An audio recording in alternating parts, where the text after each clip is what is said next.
कुख्यात गैंगस्टर संदीप उर्फ काला जेठड़ी जल्द ही दूल्हा बनने जा रहा है और उसकी दुल्हन कोई और नहीं बल्कि राजस्थान की लेडी डॉन और रिवॉल्वर रानी कही जाने वाली अनुराधा चौधरी बनने वाली है। वही अनुराधा चौधरी जिसे जुल्म की दुनिया में मैडम मिन्स के नाम से भी जाना जाता है, अपनी शादी का हवाला देकर काला जेठड़ी ने अदालत से पैरोल मांगी थी, जिसे अब मंजूर कर लिया गया है और शादी के लिए उसे 12 मार्च को दिल्ली में और 13 मार्च को हरियाणा के सोनीपत में गृह प्रवेश के लिए 6 घंटे की कस्टडी पैरोल दी गई है। इस दौरान वो पुलिस के घेरे में ही शादी करेगा। आपको बता दें कि गैंगस्टर की शादी पर सेंट्रल एजेंसी समेत 4 राज्यों की पुलिस भी नजर रहेगी। उसकी शादी दिल्ली में 12 मार्च को होगी, जबकि 13 मार्च को सोनीपत में गृह प्रवेश के लिए भी उसे पैरोल मिली है। आपको बता दें कि काला जेठड़ी और उसकी गर्लफ्रेंड को दिल्ली पुलिस की स्पेशल सेल ने जुलाई 2021 में सहारनपुर से गिरफ्तार किया था। काला जेठड़ी पर 7 लाख का इनाम था। उस पर दिल्ली, हरियाणा, पंजाब और राजस्थान में कई मामले दर्ज है।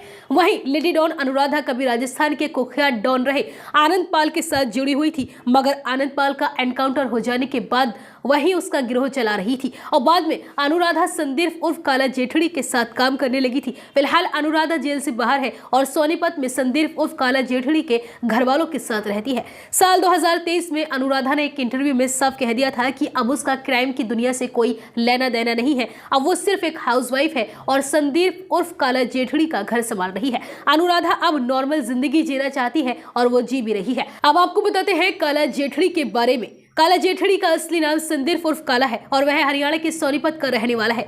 उसके नाम के साथ जेठड़ी कब जुड़ गया ये तो पुलिस को भी नहीं पता। हालांकि पुलिस के पास उसकी और उसके गुर्गों की करतूतों की एक लंबी फहरिस्त है। बताया जाता है कि काला जेठड़ी कभी दुबई तो कभी मलेशिया में बैठकर हिंदुस्तान में अपना गैंग ऑपरेट कर रहा था। पुलिस रिकॉर्ड के मुताबिक कुछ साल पहले काला जेठड़ी की दोस्ती कुछ बदमाशों से हो गई थी।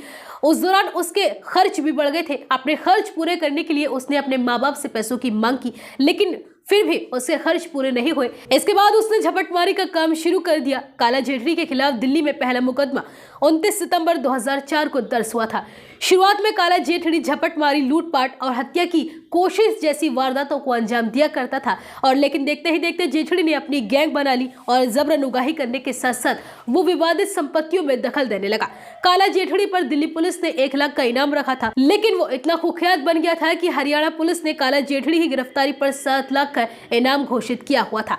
जानकारी के मुताबिक एक तरह से काला जेठड़ी लॉरेंस बिश्नोई गैंग को भी मुखिया बना हुआ था और दिल्ली के अलावा राजस्थान, हरियाणा, पंजाब और पश्चिमी उत्तर प्रदेश में अपने काले कारनामों को अंजाम दे रहा था। बताया जाता है कि वो लॉरेंस के इशारे पर ही काम कर रहा था। विदेश में मौजूद कुछ गैंगस्टर भी उसके संपर्क में थे।